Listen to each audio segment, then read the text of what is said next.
Welcome to this week's message for Parashat Tzav. In this week's Torah portion, we read a commandment to keep the fire burning on top of the altar. The Torah says, Eish tamid tukad al mizbeach lo tichbe. Eish tamid means a constant fire should burn on top of the altar, lo tichbe. It adds, it shall not be extinguished. This is a commandment that on top of the altar, the fire should be burning constantly. Should never be a time, not in the day and not in the night, where the fire is not burning on top of the altar. And in fact, the Talmud records that for 116 years in the first temple, there was a constant fire that burnt. They made sure that this fire consecutively burnt throughout this time, because it was symbolized the power of God in our hearts and in our minds. It shall never be extinguished. But the question is, why does the verse add, lo tichbe, it shall not be extinguished?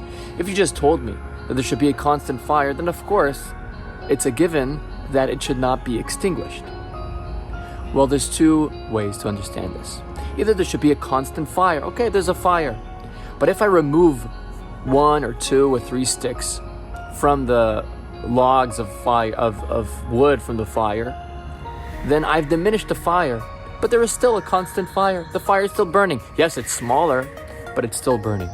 The Torah teaches us it's not enough that we should have a constant inspiration, but make sure, do not remove from the fire, from the passion that you have in your heart. Don't say, well, you know what, I did a lot recently, I came to shul a lot, I did some mitzvot, it's time to take a little break, let's take away some of the things that I've accepted in the past.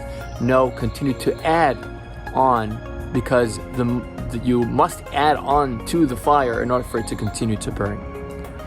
We're reading this portion right after Purim, and the simcha, the joy of Purim that should spread throughout the year is a constant fire that should be burning in our hearts, worshiping God, loving God from our simcha, from our joy, from our gratitude. And this should be an eish tamid, a constant fire. Shabbat Shalom.